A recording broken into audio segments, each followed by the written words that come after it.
Good evening, everyone. The program will begin shortly.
Welcome to Gramercy Books Author Night, featuring award-winning journalist Alec MacGillis in conversation with the Columbus Business First editor-in-chief, Doug Buchanan, about Alec's book, Fulfillment, Winning and Losing in One-Click America.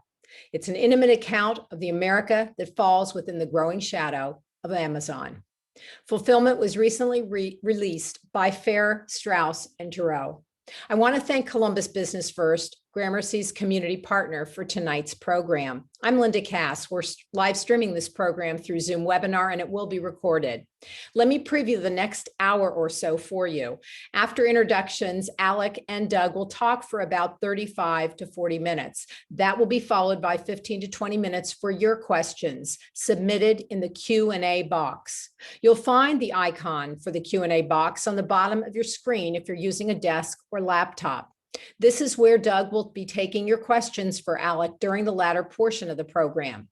You can write your questions into this box at any time during the program.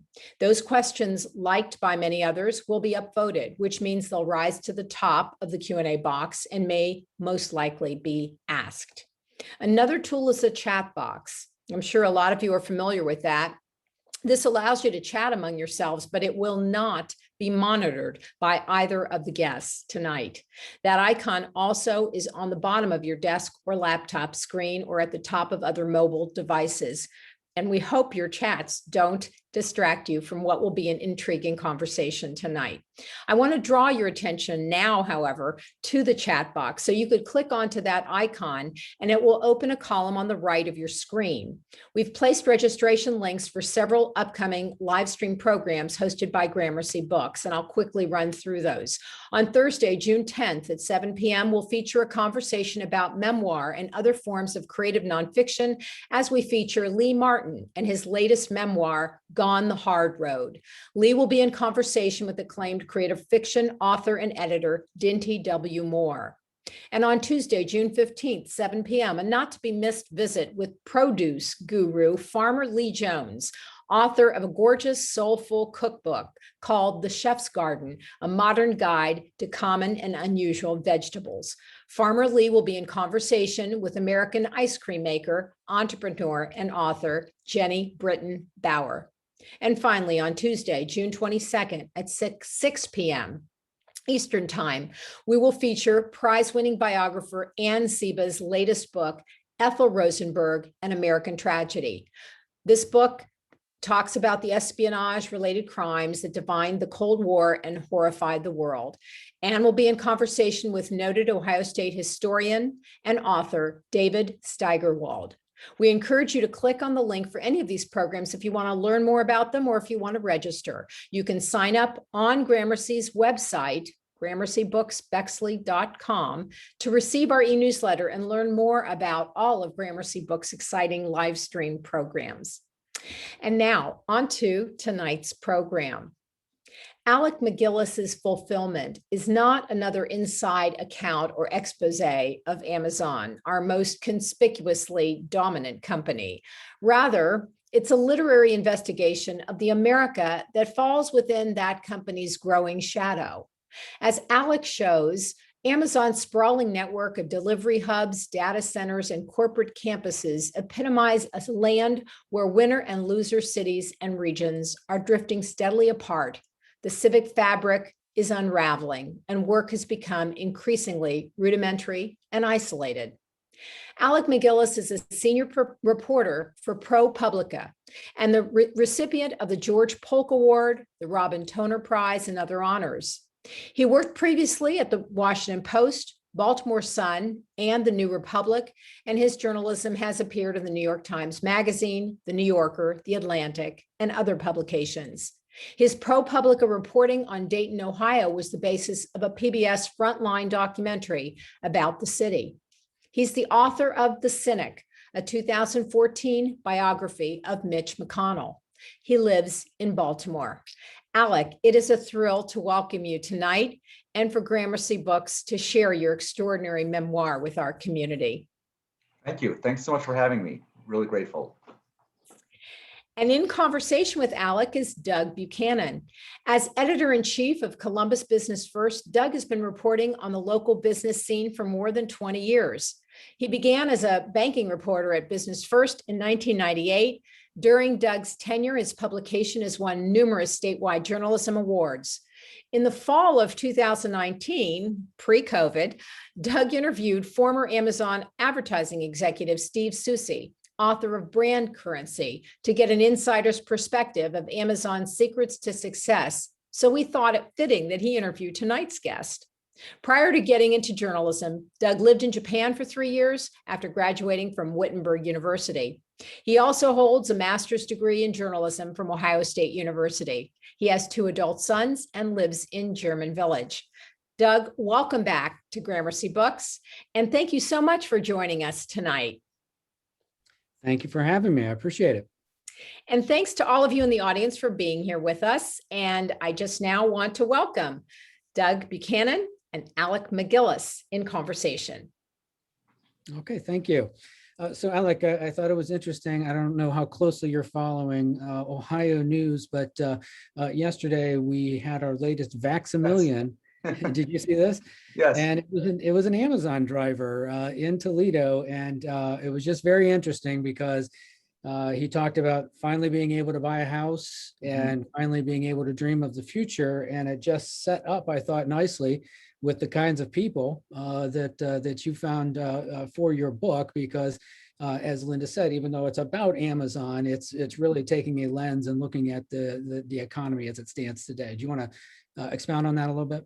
Sure. I was definitely amused to see that. I mean, in a way, it's in a way that could solve all our problems, right? All these things that I write about in the book, the low pay, all that, it can just go away if everyone just wins $1 million. Right. So end of story. First of all, let me just again thank you, Doug, for moderating this, and also to Linda and Gramercy for hosting it. It means a lot to me to have an event in Ohio. So much of the book is set in Ohio. So much of my reporting these last few years has been in Ohio. My last reporting trip before the coronavirus shut things down early March last year, I was out in Ohio again, in the Dayton area in Southeast Ohio, doing some last reporting on the book.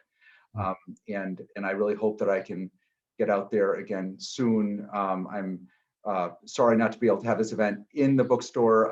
The book's so much about places that it's too unfortunate not to be able to be in places to talk about it. But this is certainly something to be grateful for, that we can at least do this. And hopefully I can come out maybe when the paperback's out next year and do something more in person. But yes, the book, the lottery winner, absolutely kind of falls into this broader ecosystem that I was trying to describe with this book. This book did not start out being about Amazon. I initially wanted to write, for years now, I've wanted to write a book about regional inequality in America, the growing disparities between places in this country. We've always had richer and poorer places in America, of course, but those gaps have been getting a lot bigger. Just the way that the income ladder, the divide between the 1% and the 99%, all that has been getting wider, so has the gap between places been getting wider, and it's very unhealthy for the country. It's not healthy for either the winners places or the left behind places. My thinking about this was really rooted in a lot of ways in Ohio, in the Midwest. I spent a lot of time as a national political reporter for the Washington Post, going out to the Midwest in 2008, covering the Obama campaign and covering the Great Recession. And I would just be so struck by how much so many of these cities and towns that I was visiting were struggling. And they would just, each of them would kind of break my heart, one after another. And they would remind me of my hometown in Western Mass, Pittsfield, Mass, which is a former GE town that's really fallen by hard times. And then I would come back to Washington, DC, where I was based at the Post, and I would just be overwhelmed by the incredible prosperity on display there. DC was barely nicked by the Great Recession. And not just prosperity, but the sense of complacency and disconnect from what was going on around the country. And it really bothered me. And I kept thinking about that year after year after year, seeing it again and again, seeing those gaps getting wider and wider, seeing it also between Baltimore and Washington, where I was living, and I came back to live in Baltimore, saw that huge gap between those two cities. And so I saw that gap growing, and I thought, I need to write about this. Then Trump gets elected, and I thought, now I really need to write about this, because I saw these divides having an effect on our politics. And so I finally decided to write about this through the frame of Amazon. There are many different ways I could have come at this story of regional disparities, but I chose Amazon, and I chose it for two reasons. One, the company is so ubiquitous in America now that it just serves as a handy thread to take you around the country, to sort of show you what we're becoming as a country, it's in a sort of metaphorical sense. But then more importantly, it serves as a good frame for this issue of regional inequality, because it is itself contributing to the problem. So much of our regional concentration of wealth, growth and wealth in this country, is tied up with the concentration of our economy in certain companies. And not just Amazon, but of course also the other tech giants. And so it's, in that sense, it also served as a very handy lens to look onto this problem. But it really was that problem of that disparity that I was most interested in and most wanted to capture. Yeah, I feel like if you would have been doing this book, 20 years ago, you could have been talking about Walmart and its effect on this, that you mentioned, the unraveling of civic fabric and the moving of manufacturing out. And then you bring up in the book as well, the NAFTA. And so we just seem to be having I mean, it's a trend line that it just continues to accelerate at this point. It's not right. I mean, it's just getting worse. Yes, although I do think there are some qualitative differences between sort of the Amazon effect and the Walmart effect. In one sense, it's a just continuing arc of, for instance, in the destruction of local commerce, that, what Walmart started that off with a bang, just this, its notorious effect on all these small towns, especially a lot of, small towns, rural places, small cities, the effect on those main streets and local businesses. Has been well documented, and Amazon has really, in a sense, continued that sort of undermining of local commerce and local business. One whole chapter of my book actually focuses on the effect on small business in El Paso, Texas, where you have I describe how this one sort of sector of local office supply dealers, the Dunder Mifflins of El Paso, and what's happened to them as they're trying to compete against Amazon. But I do think that the difference there are two key differences, comparing this what's happening now with the Walmart effect. One is a regional difference. With Walmart, you had the devastation of small towns, small cities, main streets, but you did not end up with this kind of effect at the top end that you have now with Amazon and the other tech giants, where you end up with this concentration of wealth in cities, mainly coastal cities, that are sort of the headquarters towns, the Silicon Valleys, the Seattles, now the DCs, where you have all this sort of daily commerce, daily business activity that used to be dispersed all around the country. Media ad revenue used to be dispersed all around the country to local newspapers, radio, TV. Now it's increasingly just sucked to the Bay Area, because you have those two companies, Google and Facebook, controlling 60% of all ad revenue. So you end up with this incredible concentration of wealth in the Bay Area with these sort of dystopian kind of effects. Retail used to have retail, of course, spread all around the country. Mom and pops, chain stores, department stores, Walmart. And now that's increasingly sucked to Seattle. And you end up with the dystopian levels of wealth and inequality in Seattle. You end up with these hyper-prosperous cities in a way that Walmart was not producing. Walmart produced incredible wealth for the Walton family, for shareholders, but it's based in Bentonville. You didn't have that same kind of coastal concentration of wealth as we're seeing now with the tech giants. The other crucial difference with Walmart we shouldn't overlook is that Walmart, for all of its depredations and all the things, that's all the reasons it's been terrible, it does pay a lot more taxes than Amazon. It's much harder for Walmart, and it's not through any great virtue of Walmart's, but it's just much more difficult for the company to avoid paying federal corporate income taxes than Amazon. Just a couple years ago, when Amazon paid zero in federal corporate income taxes in 2018, Walmart, I believe, paid on the order of $30 or $35 billion. So that is another crucial difference between the two.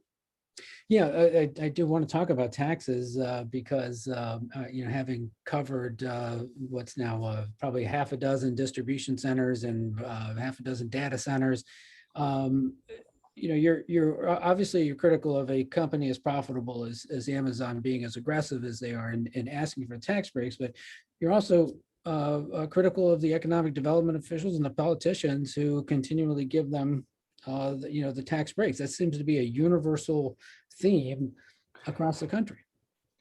It is. It's just, and it was one of the things that jumped out at me so much in my reporting. I was doing all this public information requests to get the emails back and forth between the company and local officials, and especially in Ohio. Ohio is where I kind of focused my reporting on the kind of tax negotiations. And it was just stunning to see just how willing the local officials were to hand over these massive subsidies both at the local and the state level, both for the data centers and the warehouses. And it's what's so especially confounding about it, if you think about it, is that there's a couple of reasons why it's confounding. One is that the company really needs to be in certain places now with its warehouses to make its promise of 1-2 day delivery. There's a reason why the warehouses now seem to be just about everywhere, because they need to get stuff to people fast. And so if local officials have more leverage than they probably realize, that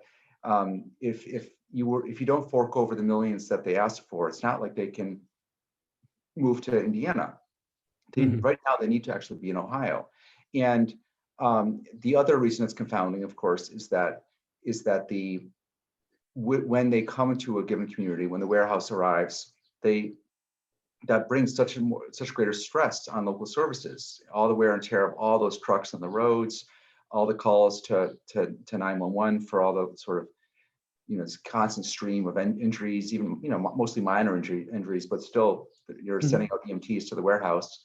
All that you're not actually able to afford it as a local community because you've given up so much of your tax base in the form of these subsidies.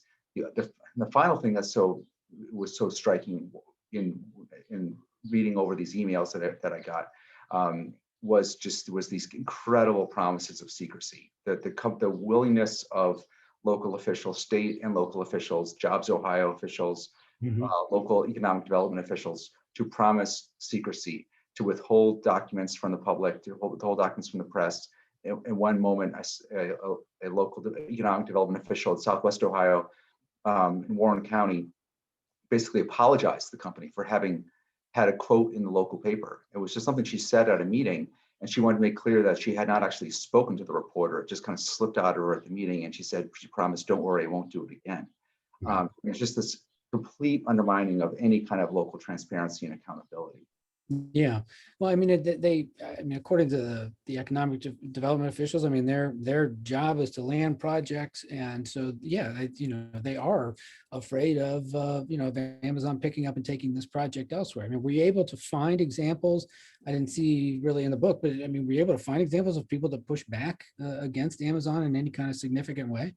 No, they are very few and far between. As you said, they just feel there's this feeling of desperation that you want to be able to show any kind of growth at all. Even if it's these low-paid jobs, or in the case of the data centers, even if it's very few jobs at all, and that those data centers that Columbus is now surrounded by. I mean, as you know, and as I just talked about in the book, Columbus has become really the second hub for data centers in the entire East Coast. There was always this huge hub for many years now. There's been a huge hub in Northern Virginia outside DC. Right. But the second hub now is in the Columbus exurbs, mostly around the sort of northern arc of 270. And it's astonishing to watch that proliferation, not just Amazon, but also Google and Facebook and others. And again, there you saw just this extraordinary race by those various communities to just sort of outbid each other for those data centers. Yeah. And then, but the warehouses, that's the main game, of course. And there's this sense that we've lost so many jobs in the manufacturing implosion, especially Ohio, especially Southwest Ohio and other sort of corners of the state. That there's just a sense that we have to do everything we can to get these jobs, even if we know that they are not that well paid, that they're very difficult jobs, that they're jobs that people don't stay at that long. At least there's something that we can kind of hold up and show that we got. Just a couple weeks ago, I was speaking with folks at the Dayton Rotary Club, and about how Dayton has sort of become a real kind of logistics center of logistics, of distribution. And there was some, I could sense there was some sort of resistance of people in the audience to sort of accept just how much that has become a fact, and how much Dayton has gone from being a manufacturing hub to a logistics hub. And well, just the very next day, the very day after I had that discussion with them, Amazon announced that it was building a big warehouse right at the Dayton airport. So there it is. Right, right. The other big tax story involving Amazon, and it actually ties into what you were saying about the region or the coastal concentration, was HQ2, where Columbus was one of the quote unquote finalists. And I mean, we probably wrote hundreds of stories that just talking about the impact that it would have, both negative and positive. And then after all of this talk and after all of these cities, they ended up in New York and Washington, D.C. I mean, it was absurd. It was, I mean, it really made the whole thing seem like a huge charade in hindsight. Yeah. I think that all these towns and cities put together these bids, spent all this time and money. And here in Baltimore, they were pulling all-nighters for their bid, and 238 of them put these bids together, and just made these lavish promises, dozens of pages of stuff written up. And then in the end, they go with the two most obvious places all along, the two winter cities on the East Coast, the center of finance and the center of government. And then meanwhile, managed to through this charade, collect all this information about cities, all this information about what cities would have been, data about what cities would be willing to sort of give up in negotiations. And of course, just also attracted all sorts of free publicity. It became sweepstakes, a national kind of media sweepstakes. The fact that Columbus was on the list of the finalists was interesting. To me, it spoke to the fact that Columbus has, in a sense, become somewhat of a winner-take-all city within its region. The book focuses very much on the main winner-take-all cities on the coast, but there is another interesting effect happening where you have somewhat of winner-take-all dynamic happening in the interior of the country, where a couple cities, like Columbus is one, maybe Nashville was another, have definitely become successful, prosperous within their region, to the point where you do hear concerns about that at the state level, at the regional level, just the extent to which they themselves are sort of pulling in a lot of talent and resources within their region, and creating some imbalances between itself and the smaller cities in the state and the region.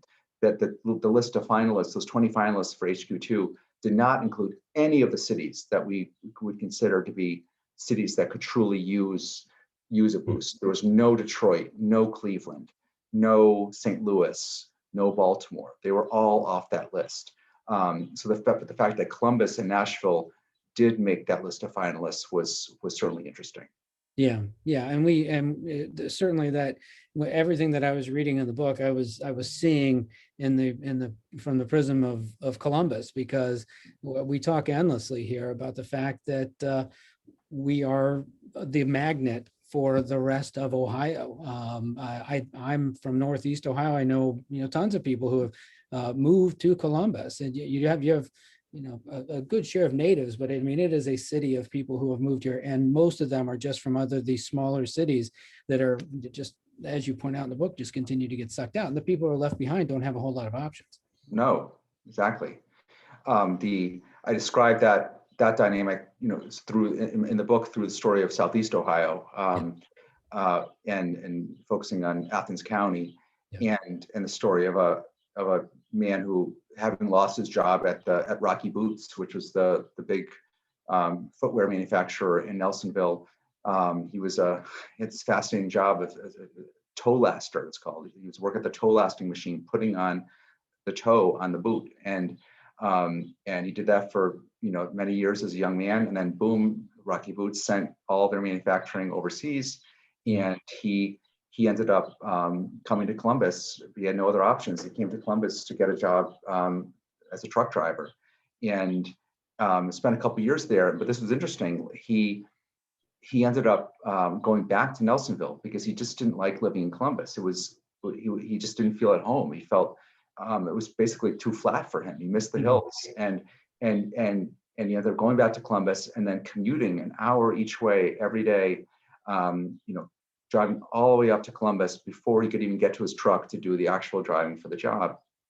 And part of his job involved often going to the Amazon warehouses down in Etna and Obetz there to make deliveries there. And that really speaks to something else that's become a real issue in this country right now with this regional dynamic, which is that a lot of people, even though we've got these huge gaps now in opportunities and prosperity between places, there's a much less willingness of people to move from a left behind place to a place that's doing better, that has more opportunities. One reason for that, of course, is that those winter cities have become so expensive that it's hard for someone to even break into. And then on top of that, you also have family dynamics now. You have as the sort of traditional two-parent nuclear family becomes more and more a thing of the past, it becomes harder to imagine a family making that move. That the Jode family of York could move from the Dust Bowl to California because Ma Jode takes care of the kids while Tom goes to work in the farm fields or what have you. Now, for a single mom who's been relying on her sister or her mom for childcare in her sort of struggling small city, to make the move to San Francisco or Boston or something is inconceivable. Partly because who in the world is going to watch the kids? So you end up with this dynamic where where people actually get much more likely to be sort of caught, remain in their struggling small city or town, even as it continues to fall behind. And so I try to capture that through Southeast Ohio. What's interesting about that Columbus dynamic in Ohio is that you have, where did Amazon decide to put its first two warehouses? Down on the eastern and southern sort of points on the circle around Columbus, and it seems pretty clear that was done with knowledge that you had all these folks in the southern and eastern Ohio who lacked opportunities, who would be willing to make that hour-long drive to work those very difficult low-pay jobs. Mm-hmm.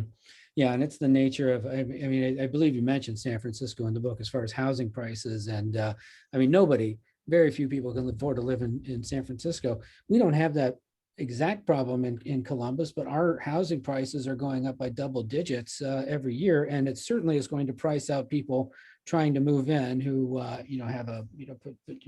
have probably a job at Amazon or some of these other jobs. It's very, very difficult to afford anything. Exactly. Yeah. Has Amazon responded in any way since the book came out? They have. It took about a month, but there was a very tart letter from Jay Carney, who is the influencer guy, their chief. I don't know what his exact title is. Chief of Public Policy or whatever it is. Formerly Obama's press secretary and former Time magazine journalist. He fired off a letter to the New York Times in response to a favorable review that the book got in the Times, attacking the review and indirectly the book. And the gist of it, as I recall, was, it's not fair. It's unfair to come after us when we're creating all these additional jobs now, 400,000 jobs just in the last year, and that we're also serving as a platform for all these small businesses who sell on the website, on the marketplace. And I was struck by that counter, because both of those things are things I talk about very much in the book, and are actually examples of this company's extraordinary growth and dominance. The fact that it did grow so incredibly much in this past year as we shifted even more toward a one-click kind of life, kind of e-commerce existence. And to the point where it had to hire 400,000 more people in a single year. Right. And the fact that it is now that so many small businesses, so many sellers or third-party sellers, as they're called in the company lingo, now are selling on the marketplace, is a sign, again, of the company's extraordinary dominance. And the fact that a lot of these companies feel like they have no choice but to sell on the site, even though it means giving up a big cut of their sales to Amazon.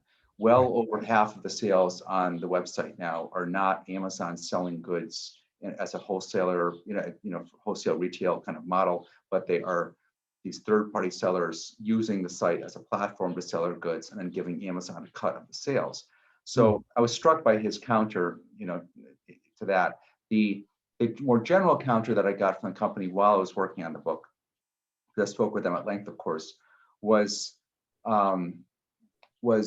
sort of twofold. It was part of it was, look, we know these jobs are not great. We know that this is not really an ideal kind of system that's happening now, but this has nothing to do with us. These are larger structural forces that have brought us to this point, forces of technology, globalization.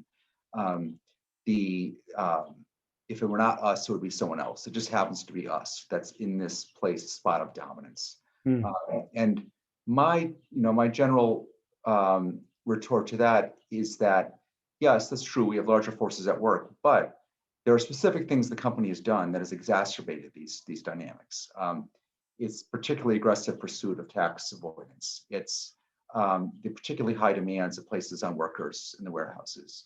The fact that it chose Washington, D.C., the wealthiest place in the country, to put its second headquarters instead of, say, a St. Louis or Cleveland. And then the second thing, the second response again is about the jobs. It's like, look, at least unlike Google and Facebook, we are creating all these jobs all around the country in the warehouses. That's true, but I think it's also important to think about what those jobs have replaced. They're not just being created in a vacuum. They have replaced countless brick and mortar retail jobs. The job of the retail salesperson has been the hardest hit in the country, and for years now. And we've in a sense almost created a new kind of work. We've replaced the retail job with a warehouse job that is maybe better paid than some of those retail jobs were, although probably not better paid than the 60-year-old woman who was working at the jewelry counter for years at the department store. She probably was making more at the end than the warehouse worker. But it's definitely a tougher job. It's definitely way more physically strenuous. It's way more socially isolating than the retail job. It really resembles a factory job more in its basic nature, an assembly line job. But unlike the factory job, you're not actually making something, so you don't have the satisfaction of actually making something. You're just packing and picking stuff that was made halfway around the world. And it's also not as well paid as the factory job was. So it's this new kind of job that's in this kind of new no man's land. And Amazon, I mean, they don't like, they acknowledge some of the forces that are going on, but I mean, what do they say about the high rates of turnover and the nature of the work as you're talking about it? That's a tough one for them because the turnover is so high, it's impossible to deny, and they actually almost encourage that turnover.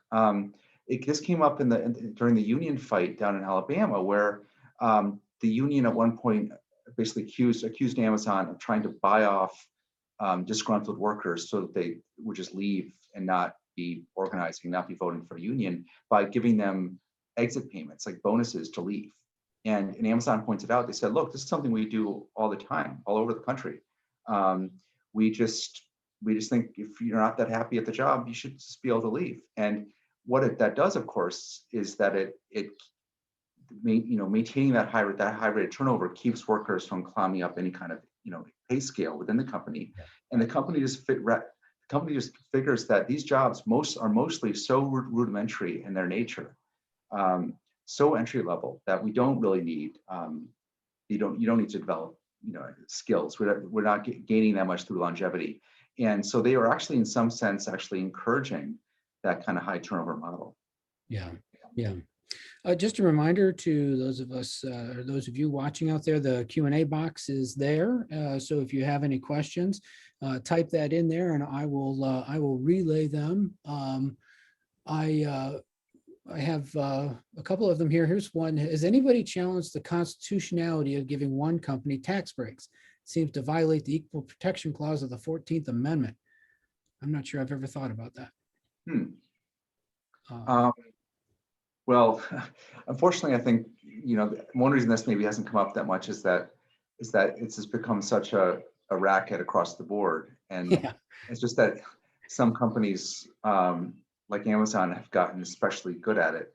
Amazon is so so focused on this whole game of getting tax subsidies that it has entire division of the company devoted to it, and they call it the Division of Economic Development, which is just, I mean, it's just incredible. Like, the tax issue. This question actually gets at something we haven't talked about yet, though, of course, which is the original tax benefit that Amazon got was the fact that they were able to avoid sales taxes. The reason they had this initial huge edge against traditional bookstores was that they didn't have to assess sales taxes on their sales, as long as the basic rule was, as long as they didn't have a physical presence in a given state, they didn't have to assess sales taxes on sales there. And that's one big reason why they went to Seattle to start out, not to the Bay Area, along with the other tech companies, because they didn't want to have to assess sales taxes on sales in the biggest state in the country. Yeah. It's another reason why they didn't come to Ohio. They didn't come to Ohio with their first warehouse until quite late in the game, 2014, 15 or so. And again, Ohio is the 8th biggest state in the country. They didn't want to have to assess sales taxes there. So better just to use the Kentucky warehouse, until they finally had to come to Ohio, because once the company gets so damn big and you've got the promise of one-day delivery, you got to sort of be everywhere. Right. But now, of course, there's been some Supreme Court rulings on internet sales, and the fact that states can more aggressively assess taxes on e-commerce. And interestingly, Amazon is now swung around to supporting that, because it now needs to be everywhere anyway. So it's going to have to pay those taxes anyway. And now this is a way for it to kind of squash smaller e-commerce retailers by forcing them to assess sales taxes too. Gotcha. Yeah, I thought you had a couple of funny examples in there about when I mean, it's not, you mentioned it's a national racket, I mean, but the company has got to say that they're competing with somewhere in Right. Indiana or somewhere, and and then as soon as you pointed out as soon as the deal was done, all the details were right there and they were all ready to go, and yeah, it went through. What has been the reaction to the book in the areas you wrote about, like the left behind areas and the power centers? Has there been any outrage from from those communities? Good question. There was definitely, as I mentioned, when I spoke with the Dayton Rotary a few weeks ago, there were a lot of their economic development folks on that meeting, and there was definitely some disgruntlement, or I don't know what the right word would be, resistance to my account of what's been happening in that part of the state, where you have this very key chapter of the book was actually the very first chapter that I wrote, the chapter that I essentially kind of pitched the book with, was about this young man in Ohio who makes cardboard boxes for Amazon, and sort of telling the decline of Dayton from this incredible hub of manufacturing to essentially kind of a logistics town now. And I think some of the local leaders, local officials, took this account, as they had also taken the PBS documentary on Dayton that I helped out with, as some kind of a critique of their leadership, that they had allowed this to happen, that they'd allowed this sort of decline, the shift to happen. When in fact, what I told them is that I do very much see the book as describing these larger forces that have just been so hard for cities like that to deal with, and that they are in a sense the victim of this kind of regional concentration that is very much tied up with the sort of these new monopolies in our economy. There may well be things they could have done differently, some of them, and they may well have made some poor choices along the way, but they've been up against these really, really tough dynamics. Yeah. Baltimore is the other sort of main left behind city in the book. And in Baltimore, the reception has been actually quite good. There's been a a lot of people appreciated the book's account of one particular, very core story in Baltimore, which is this astonishing transformation of what was the biggest steel mill in the entire world, just outside Baltimore, that has now been transformed completely into a logistics business park with now 3 Amazon warehouses. Yeah. And that story, a lot of people are sort of aware of that story here in Baltimore, but they really appreciated it being pulled together in this one big chapter. Oh, yeah, I would say the same thing about Ohio. I mean, it's one thing to just kind of like live through it, but to see it all, spelled out like that was something. All right, we've got a few more questions here. An issue that this reader or this watcher has been following has been the hazards facing Amazon delivery workers, particularly Black male drivers. There's been a lot of reports of drivers facing harassment, racism. Did you encounter any uses of race or racism in your research involving Amazon? That is such an important question, because I think one thing that gets overlooked a lot of the talks about the company is just how hugely the demographics of the workforce are very interesting. Mm-hmm. The Amazon headquarters in Seattle is overwhelmingly white and Asian. To the point that's become a real problem for the company. The executive sort of suite around Bezos, as of a year or two ago, had about 20 people, had not a single, it was all white and Asian. The workforce in the warehouses and the drivers are vastly more diverse. And I believe last I checked, or maybe as much as 40%, somewhere between 25 and 40% African American. Of course, vastly disproportionate to the national population. Yeah. And you have cities like Baltimore or Bessemer, where the Union Drive work, where you go into the warehouse and it's just overwhelmingly Black, and same with the drivers. So it's a very interesting dynamic. And this kind of disconnect between the two levels. It's another disconnect between the two levels of the company. You already have the regional dynamic I talked about, and there's also this racial dynamic as well.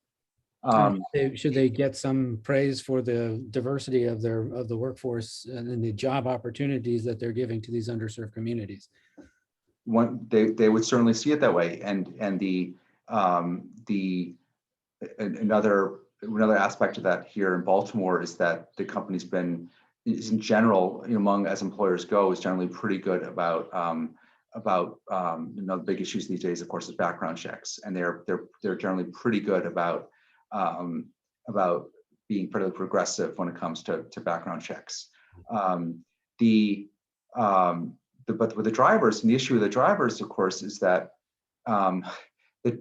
why they shouldn't get much credit on the driver front is that they won't even claim the drivers as their own employees. Right. Most of those drivers, even though there's hundreds of thousands of them, even though we see them with the Amazon jersey, the Amazon vans, the black and blue, color scheme, they are not, for the most part, they're technically working as contractors.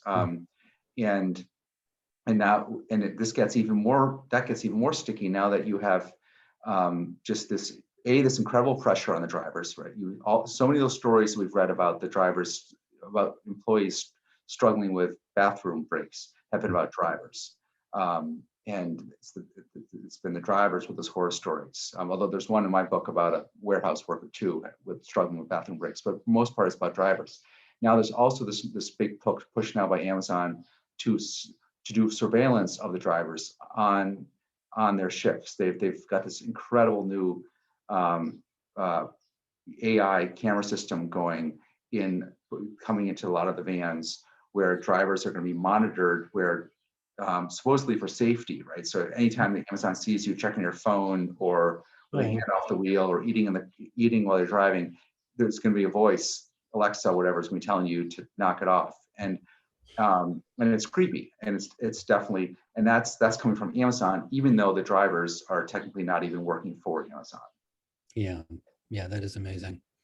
Let's see here. Are there another question from a viewer, are there any state agencies watchdogging Jobs Ohio and its regional partners, given the amount of public tax money they receive?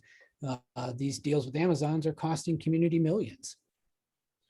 No, it's a huge, there are not. I mean, for the most part, they're not being watched. I mean, some here and there you'll have in some states you might have some kind of inspector general report or controller report on how these agencies operate.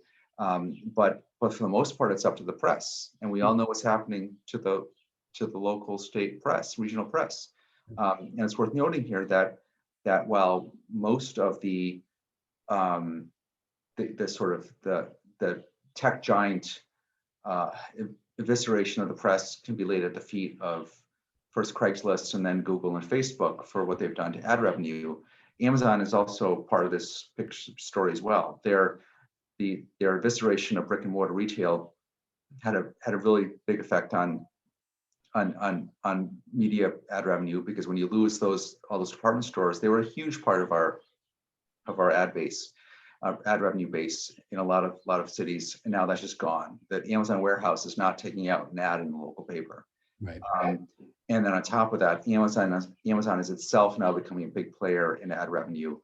They're rapidly gaining as third place behind Google and Facebook, because so many companies that sell on the site now feel the need to advertise to get noticed. And so, so they're actually, that duopoly is turning into sort of a triopoly, whatever you call it. And so, but yes, they are. So there's one of the sad things about watching all these local officials pledge secrecy to Amazon in these tax negotiations is that you almost wonder if it's necessary. Are there even, how many reporters that are even left to even try to get the information that they're going to be withholding? Right. Let's see here. We've got another one. Do you see any organized or deliberate efforts to resist the centralizing forces that we're seeing here? I mean, you mentioned Bessemer. I don't know. I mean, what else anybody is certainly organized to try to push back. So I see the response, as it were, in three different prongs. One is the Bessemer prong. One is the organizing prong. So they lost that election. It was always going to be a long shot. The laws are just so tough in this country for workers trying to organize against a big employer. And so that's why there's legislation in Washington to try to reform those laws.